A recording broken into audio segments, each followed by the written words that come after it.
நாங்கள் இப்போ விஜய்கிட்ட பேசிட்டோம்ங்க, முதல்வர்கிட்ட பேசிட்டோம். ஐயா, நாட்டில் வந்து சாதி கலவரத்தை உருவாக்குவதற்காக திட்டமிடுகிறார்கள். அதுவும் ஒரே சாதிக்குள்ளே சண்டை போட விடுறாங்க. ஆனால் அவன் கூட்டி அந்த ஆளு பூரா யாருன்னா ரவுடிகள், சாதி வெறியர்கள்.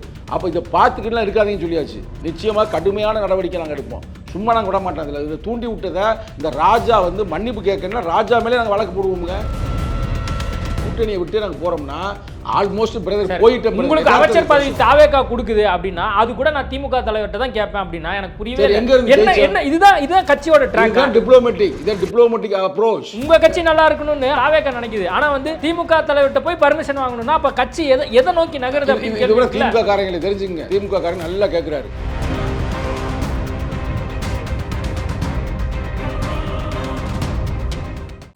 மசாலா எந்த சமையலும் ருசி தேடும் ரகசியம் 20 ரூபாய். சாப்பிட்டு பாருங்க, டேஸ்ட் சும்மா கெத்தா இருக்கும். Daily double roasted rava, the perfect rava. IBC Tamil நேயர்களுக்கு வணக்கம். இன்றைய சிறப்பு நேர்காணலில் நம்மோடு இணைந்திருக்கிறார் விடுதலை சிறுத்தைகள் கட்சியை சேர்ந்த சங்கத்தமிழன் அவர்கள். வணக்கம் சார். வணக்கம். விடுதலை சிறுத்தைகள் கட்சிக்கும் திமுக கட்சிக்கும் நடக்கக்கூடிய அந்த வார்த்தை போர் வந்து கடந்த சில நாட்களாக சமூக வலைதளங்களில் பார்த்தோம். திடீர்னு வந்து கள மோதலாகவும் மாறி இருக்கு. ரெண்டு தரப்பினரும் வந்து கடுமையான அந்த மாறி மாறி அந்த அடிச்சுக்கிட்டதை நம்ம பார்த்தோம். குன்னம் பகுதியில் நடந்த விஷயம். முதல்ல வந்து விடுதலை சிறுத்தைகள் கட்சிக்காரங்க எதுக்காக அந்த போராட்டத்தை வந்து முன்னெடுத்தாங்க, என்ன நோக்கம், என்ன வந்து அன்னைக்கு நடந்தது? அண்ணன் ஆர் ராஜா அவர்கள் எங்களுடைய வளர்ச்சியை பிடிக்காமல் இன்னைக்கு விடுதலை சிறுத்தையிலேருந்து எப்பயுமே நம்மகிட்ட அடிமையாக இருக்கணும், விடுதலை சிறுத்தையில் எப்பயுமே நம்ம சொல்கிறத கேட்டு நடக்கணும் அப்படின்னு அவங்க தப்பான ஒரு கணக்கில் யோசித்து இருக்கிறாங்க. அப்படி இல்லை, நாங்கள் ஒரு ஜனநாயகவாதி, ஜனநாயக ரீதியாக தான் அவங்கள்ட்ட கூட்டணியில் இருந்தோம்.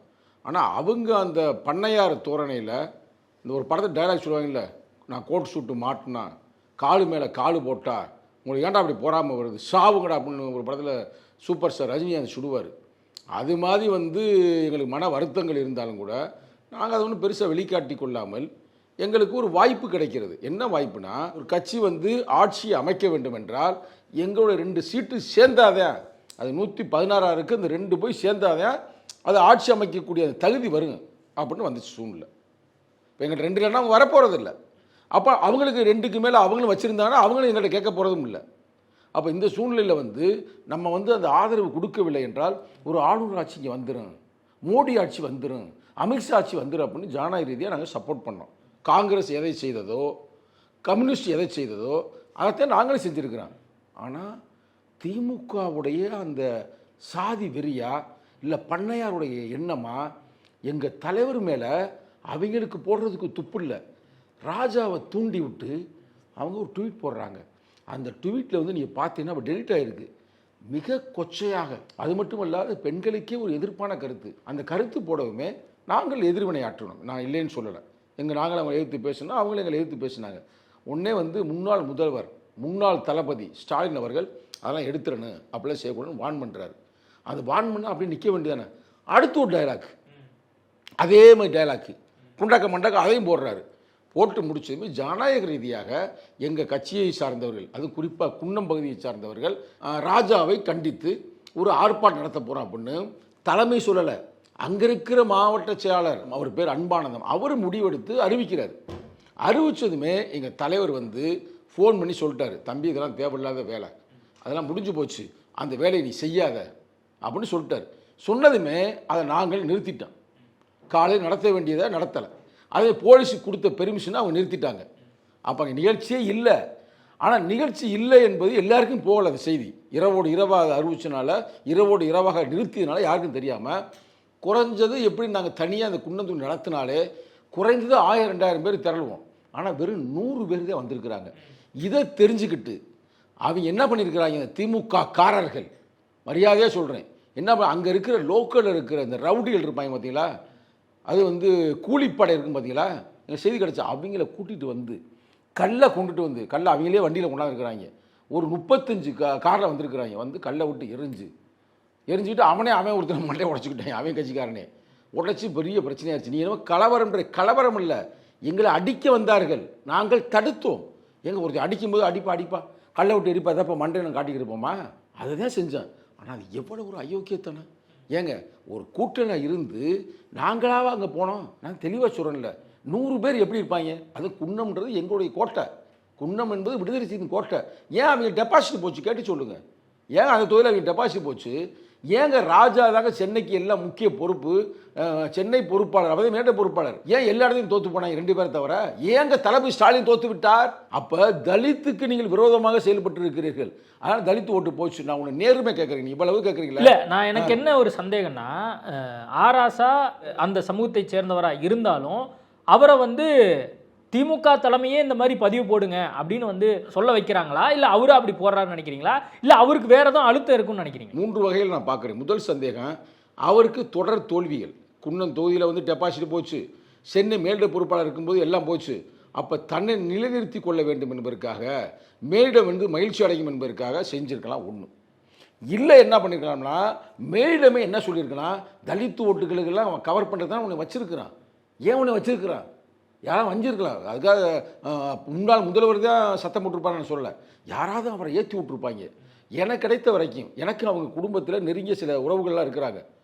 அதில் ஒருத்தர் சொன்னாங்க, இவங்க வந்து சில பேருடைய நெருக்கடியில் தான் அவர் செஞ்சிட்டாரு, அவர் அப்படி செய்யக்கூடிய ஆள் இல்லை. படித்தவருங்க, பெரிய அறிஞருங்க, அம்பேத்கரோட புத்தகம் நிறையா படித்தவர். இல்லை, அவரோட பதிவு பாருங்களேன், ஆரோக்கியமான கருத்து மோதலே ஜனநாயகத்தின் அரண், கர மோதலும் கள மோதலும் ஜனநாயகத்துக்கு முரண் மட்டுமல்ல மூடத்தனம், வன்முறையை தவிர்த்து வறுமையை வெல்வோம் என்ற கலைஞரின் முழக்கத்தை இதயத்தில் ஏந்துவோம் அப்படின்னு சொல்லி இந்த நிகழ்வுக்கு பின்பாக அவர் வந்து பதிவு போடுறார். அப்போ அவர் நிதானமாக தான் இருக்காரு. அவர் வந்து நினைச்சது ஒன்றாகவும் அங்கே நடந்தது வேற ஒன்றாகவும், விடுதலை சிறுத்தைகள் கொஞ்சம் உணர்ச்சி வசப்பட்டுட்டாங்க அப்படிங்கிற மாதிரில இது பொருள் வருது. என்னங்க கேள்வி கேட்குறீங்க ஏடி பூட்டியா?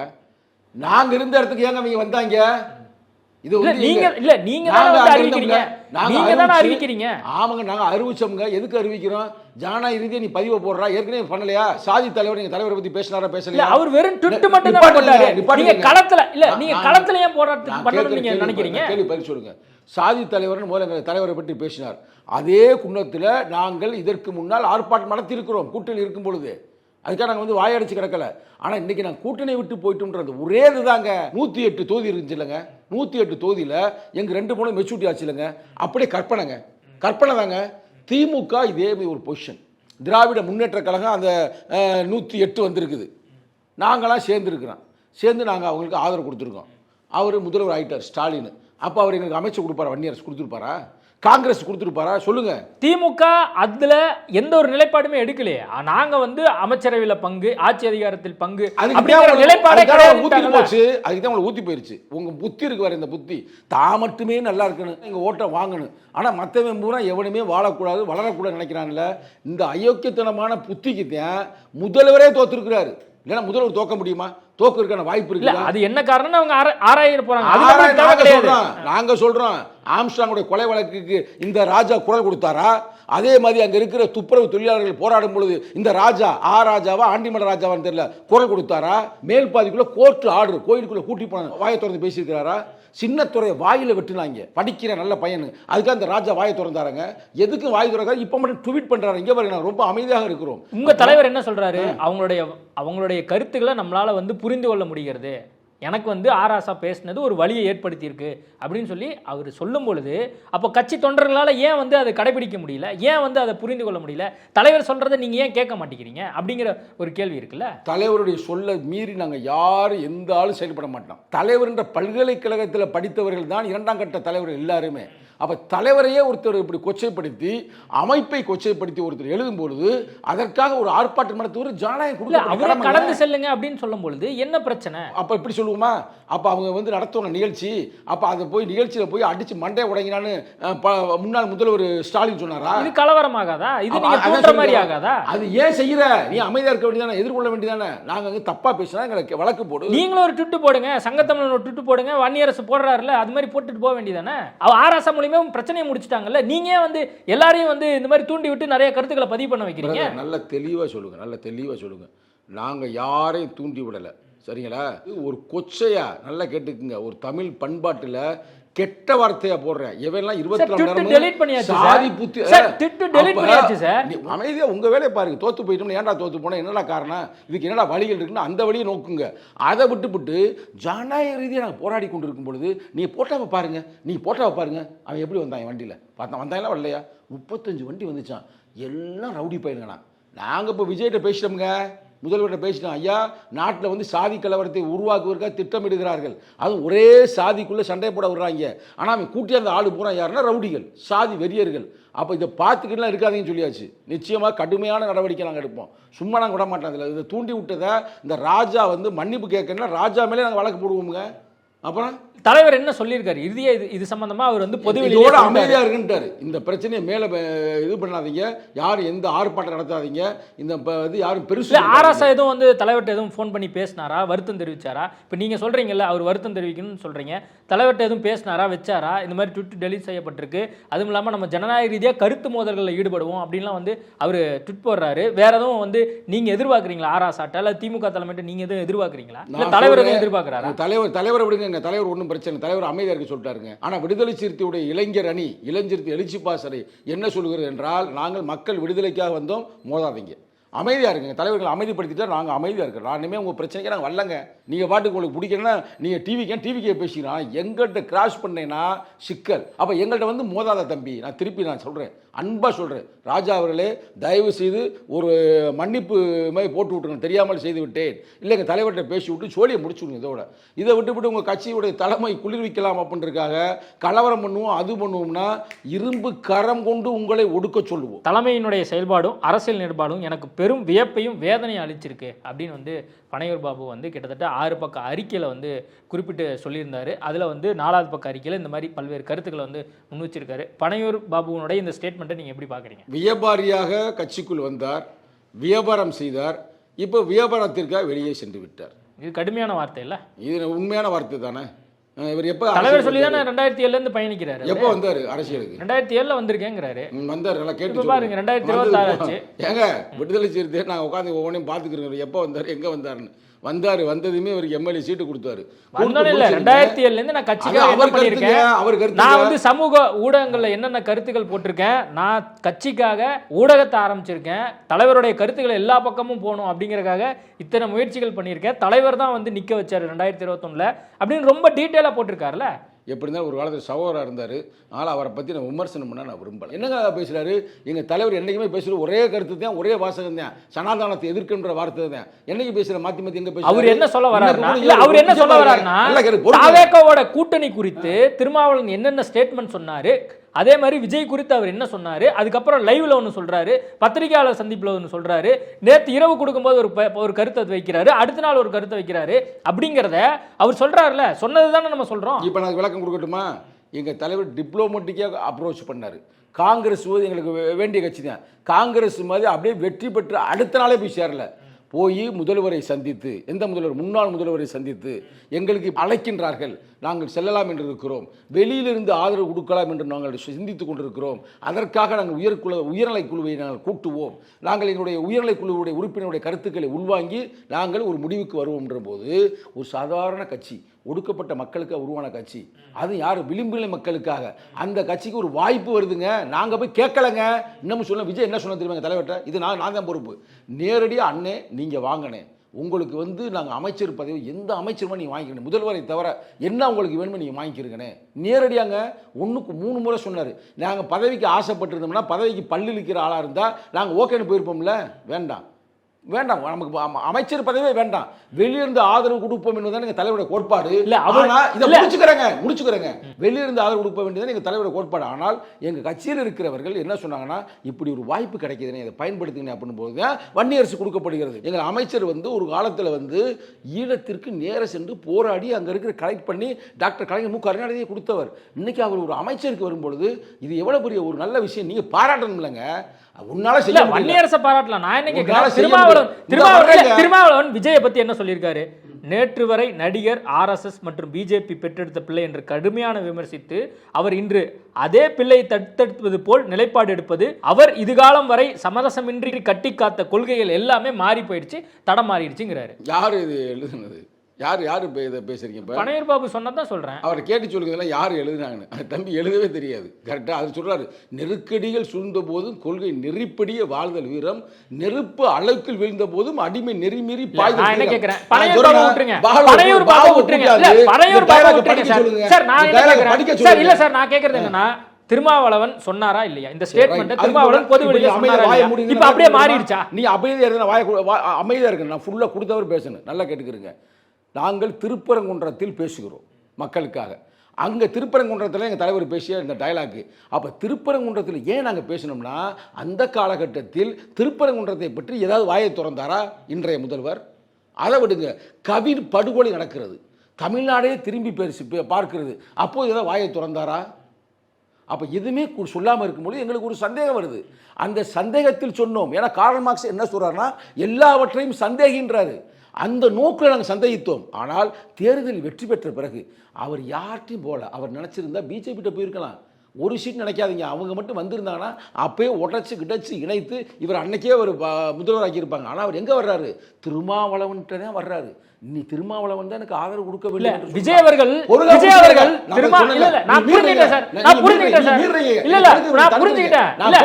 நான் சொன்ன கருத்தை நீ தடுத்து விடுறீங்க. முக்கியமான கருத்து அதாங்க. அப்ப ஏன் வந்து எங்க தலைவருடைய கையை தூக்கி பிடிக்கிறாரு? அது மட்டும் இல்லாமல் காங்கிரஸ் ராகுல் காந்தி கையை எப்ப தூக்கி பிடித்தாரோ அப்ப எங்களுக்கு தெரிஞ்சு போச்சு, இவர் வந்து சங்கி அல்ல, RSS பெற்றெடுத்த குழந்தை அல்ல, ஜனநாயகத்தின் தவ புதல்வன் நாங்கள் முடிவு பண்ணிட்டோம்ங்க. அதுக்கு ஆதரவு தெரிவிக்கிறோம்ங்க. இது தப்பா? புரிய அரசியலில் வந்து ஏங்க கருணாநிதி பேசாத பேச்சாங்க, திமுக காரன் பேசாத துரோகமாங்க. யார்கிட்ட வந்து துரோகத்தை பத்தி பேசிக்கிட்டு இருக்கிறீங்க? நான் கேட்கறது என்னன்னா, திருமாவளவன் இந்த மாதிரிலாம் ஸ்டேட்மெண்ட் வச்சாரு, இப்ப வரைக்குமே திமுகவுக்கு ஆதரவு நிலைப்பாடோட தானே அவர் கருத்து வைக்கிறாரு. எங்க தலைவர் எப்பயுமே ஸ்டாலினோட மனசாட்சிக்கு தெரியும், உதயநிதியோட மனசாட்சிக்கு தெரியும், நாங்க வந்து மற்றவர்கள் மாதிரி துரோகி எல்லாம் கிடையாது அப்படின்னு அவர் சொல்றாருல. அப்ப அதுக்கு என்ன பொருள்? யாருக்குமே துரோகம் பண்ணதில்லை. நாங்க வந்து ரொம்ப நேர்மையின் சமூகம் தான் எங்கள் சமூகம், மட்டுமல்ல எங்கள் தலைவர் கூட தான். அவ்வளவு நேர்மையானவர், அறத்தின் சார்ந்து அரசியல் செய்யக்கூடிய நிகழ்கால தலைவன், ஒரே தலைவன் எழுச்சி தமிழர். வரலாறு எழுதி வச்சுக்கிறீங்க. அப்பயும் நாங்கள் முறையாக தானங்க கேட்டோம்.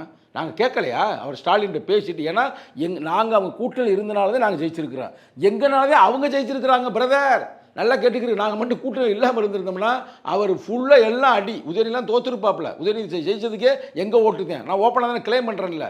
அதே மாதிரி சேகர் பாபு சென்னைக்குள்ள ஜெயிச்சதுக்கே எங்கே ஓட்டுதேன். விஜய் வந்து திருமாவளவன் மீது நல்ல மதிப்பு வச்சிருக்காரு அப்படிங்கிறது நீண்ட காலமாகவே நம்மளுக்கு தெரியுது. ஆனால் திருமாவளவன் விஜய் மீது என்ன மதிப்பீடு வச்சிருக்கிறார்? அது சரியான மதிப்பீடா? என்ன நினைக்கிறார் அப்படிங்கிறது இன்னும் கட் அண்ட் ரைட்டாக சொல்ல மாட்டேங்கிறாரு. ஸ்டாலினை பற்றி ஒரு மதிப்பீடு வச்சிருக்கார், உதயநிதியை பற்றி ஒரு மதிப்பீடு வச்சிருக்காரு, அவங்க மனசாட்சிக்கு தெரியும்னு சொல்றாரு. விஜயை பற்றி ஒரு கிளாரிட்டியான பதில் சொல்ல முடியலையே திருமாவளவன். அதாவது அரசியலுக்கு வந்து வெறும் 2 ஆண்டுகளில் ஆட்சி அதிகாரத்தை கைப்பற்றிருக்கிறார். அப்போ மக்கள் சக்தி அவர் பக்கத்தில் இருக்கிறது. இப்போ அடுத்தடுத்து அவர் எடுக்கின்ற நடவடிக்கைகளை வைத்து தான் நாம் தீர்மானிக்க முடியும். நான் தொடர்ந்து அவரை வலியுறுத்தி தான் பேசியிருக்கேன். திமுக கூட்டில் இருக்கும்போதே நான் வந்து திமுக எதிர்த்து பேசினால்தான் அந்த சங்கத்தமில்லை. ஆனால் இப்போ நிகழ்காலத்தில் அவருடைய நடவடிக்கைகளை பார்ப்பாரு, நல்ல ஸ்டேட்மெண்ட்டு கொடுப்பாரு. இப்போ கூட எங்கள் தலைவர் என்ன சொன்னார்? இந்த கூட்டணி வந்து இப்போ இருக்கிற இந்த ஆட்சி கவிழ்வதற்கு எந்த வேலையும் நம்ம செஞ்சிடக்கூடாது, கவிழாமல் பாதுகாக்க வேண்டும் சொன்னாரா சொல்லலையா? புதுசாக கல்யாணம் பண்ண சொல்லிட்டு ஆனால் வந்து திரும்ப ஒரு செக் வைக்கிற மாதிரி கருத்துக்கள் வைக்கிறாரு. அதிமுக சேர்ந்தவங்க சில பேர் ஆதரவு நிலைப்பாடு தாவேக்காவுக்கு கொடுக்குறாங்க. ஆனால் இதெல்லாம் வந்து நல்லதுக்கு இல்லை, நல்ல அரசியல் கிடையாது அப்படின்னு ஒரு கருத்து வைக்கிறாங்க. ஆமாம், அதான் எதார்த்தம். உங்களுக்கு தான் நாங்கள் இருக்கிறோம்லங்க. காங்கிரஸ் இருக்குது, கம்யூனிஸ்ட் இருக்குது, விடுதலை சிறுத்தைகள் இருக்குது, இஸ்லாமிய. ஆனால் திருமாவளவன் வந்து திமுகவை புகழ்றதையோ அல்லது ஸ்டாலினை வந்து விமர்சிக்கிறதையோ வந்து கொஞ்சம் சங்கடப்படுறாருல. நாங்கள் யாரையும் நாங்கள் புகழவில்லை. எதுக்கு ஸ்டாலின் எதுக்கு புகழணும்னா? இல்ல, ஆராசாவை பத்தி 10 நிமிஷம் 20 நிமிஷம் பேசியிருக்கீங்க. ஸ்டாலின் இதை பத்தி எந்த கருத்துமே வைக்கல அப்படின்னு திருமாவளவன் பேசணும்ல. அதே சங்கத்தமிழன் பேசுறேன்ல. அப்புறம் நான் உங்களுக்கு நான் பேசுறேங்க. ஸ்டாலின் அவர்களே, வாயை திறந்து பதிலை சொல்லுங்கள். சரி, விடுதலை சிறுத்தைகள் கட்சி அடுத்து எதை நோக்கி பயணிக்க போகுது? இப்போ அமைச்சரவையில் பங்கேற்பு, அடுத்த 5 வருஷம் வந்து இவங்களோட தான் பயணிக்க போகிறோம், தாவேக்கோட தான் அப்படின்னு சொல்லியாச்சு. அடுத்த கட்ட நகர்வா என்ன பண்ண போகுது? ஏன்னா ஒரு பக்கம் வந்து தொண்டர்கள்லாம் கொஞ்சம் அப்செட்டாக இருக்கிறதையும் நம்ம பார்க்குறோம். நிறைய பேர் வந்து தாவேக்கா பக்கம் தேர்தல் நேரத்தில் போனாங்க. இன்னும் மற்ற தலைவர்கள் ஒவ்வொருத்தரும் வந்து கருத்து வைக்கிறாங்க. தாவேக்கா வந்து ஒரு நம்பகத்தகுந்த கட்சி கிடையாது, அரசாங்கம் கிடையாது அப்படின்னு சில கருத்துக்கள் வைக்கிறதையும் நம்ம பார்க்குறோம். அதே நேரத்தில் வந்து 2ஆம் கட்ட தலைவர்கள்லாம் என்ன மனநிலையில் இருக்கீங்க? அடிமட்ட தொண்டர்கள் கன்ஃபியூஷனாக இருக்கிறாங்க. நம்ம இந்த கட்சியிலே பயணிக்கலாமா இல்லை தாவேக்கா பக்கம் போகலாமா அப்படிங்கிற மாதிரிலாம் யோசிக்க ஆரம்பிச்சிருப்பாங்க நிறைய பேர். நீங்கள் என்ன சொல்ல விரும்புகிறீங்க? நான் ஒன்றும் சொல்ல விரும்பலை. நீங்களாக கட்டமைக்காதீங்க. எங்கள் கட்டமைக்கல பொறுங்க. எங்கள் கட்சியோட 2ஆம் கட்ட தலைவர் எல்லாருமே எழுச்சி தமிழர் தாண்டா நமது வழிகாட்டி, எழுச்சி தமிழர் ஒருவர் தாண்டா நம்ம தலைவர்னு அந்த முடிவில் இருக்கிறோம். விடுதலை சிறுத்தையிலிருந்து எந்த தொண்டனும் எங்கேயும் போகலை. எல்லாருமே விடுதலை சிறுத்தையில் தான் இருக்கிறோம். மீண்டும் நாங்கள் விடுதலை சிறுத்தையை வலிமையாக்க வேண்டிய எல்லா வேலையும் நாங்கள் செய்வோம். நாங்கள் இந்த கூட்டணியில் இருக்கிறனால அந்த கூட்டணி நல்ல அந்த ஆட்சி நல்ல முறையில் நடக்க வேண்டும் என்று நாங்கள் பாதுகாப்போம். அதே நேரத்தில் ஏதாவது தவறுகள் வந்தால் முதலில் தட்டி கேட்போம். அதில் எந்த மாற்று கருத்தும் அப்போ திமுகவோட அப்போ கூட்டணியிலேருந்து வெளியே வந்துருச்சு. தலைவர் தான் சொல்லணும். அது எப்படி சங்கத்தமிழ் எப்படி சொல்ல முடியும்? அதுதான் சொல்றேன், டிப்ளமேட்டிக்னா இதுதான் டிப்ளமேட்டிக்கா அணுகிறது. தலைவர் என்ன சொல்ல சொன்னா பிறகு வந்து கூப்பிடுங்க. நாங்க என்ன இல்ல, திருமாவளவன் ஸ்டேட்மெண்ட் படி பார்த்தா 5 வருஷம் நாங்க வந்து எந்த அச்சுறுத்தலும் கொடுக்க மாட்டோம், நாங்க வந்து சப்போர்ட் பண்ணுவோம்னு சொல்லிட்டாரு. ஆனா இது வரைக்கும் கூட்டணியில தொடரமா இல்லையா அப்படின்னு கேட்டா இது வரைக்கும் கான்கிரீட்டா ஒரு பதில். அதுக்கு வந்து எங்க தலைவர் உயர்நிலை குழு கூட்டலாம்னு இருக்காரு. திரும்ப ஒரு கூட்டமா? ஆமா. அப்புறம் இது எவ்வளவு ஒரு முக்கியமான விஷயம். ஒரு கூட்டணியை விட்டு நாங்க போறோம்னா ஆல்மோஸ்ட் பிரதர் போயிட்டு உங்களுக்கு அமைச்சர் பதவி தாவேகா கொடுக்குது அப்படின்னா அது கூட நான் திமுக தலைவர்கிட்ட தான் கேட்பேன் அப்படின்னா எனக்கு புரியவே இல்லை. என்ன இதுதான் கட்சியோட ட்ராக். Diplomatic approach. உங்க கட்சி நல்லா இருக்கணும்னு தாவேகா நினைக்குது. ஆனா திமுக தலைவர்கிட்ட போய் பர்மிஷன் வாங்கணும்னா அப்ப கட்சி எதை நோக்கி நகருது அப்படின்னு கேள்வி. திமுக காரங்களை தெரிஞ்சுங்க. திமுக காரங்க நல்லா கேட்கிறாரு. சங்கர் நல்லா கேட்கிறாரு. ஏன்னா அறம் சார்ந்து செயல்படுகிறாரு. நீங்க ஏன்னா அப்படி பைத்தியக்காரங்களா இருக்கிறாருன்னா அவர் கேட்கிறாரு, என்ன கேட்கிறாரு. அதனால நான் அப்படியே உங்கள்கிட்ட தள்ளி விடுறேன். இந்த இதை விடுதலை சிறுத்தைகள் கட்சி அடுத்த சில நாட்களில் என்ன மாதிரி முடிவுகள் வந்து எடுக்கும் அப்படின்னு நீங்க நினைக்கிறீங்க? எல்லாமே நல்ல நல்ல முடிவுகளாக எங்கள் தலைவர் எடுப்பார். ஆல்மோஸ்ட் இப்போ என்னுடைய கருத்து உங்கள் சங்கர்கிட்டே நான் சொல்கிறேன், ஐபிஎஸ் வரேன். டோட்டலாகவே கூட்டணி வேணாம், ஒன்றும் வேண்டாம். கூட்டணி ஒன்றும் இல்லை. நாங்கள் வெளியேறிட்டோம் எப்பயோ. ரைட்டாக எப்போ நாங்கள் அமைச்சராக கொடுத்தோன்னா அஃபிஷியலாக அறிவிக்கலை.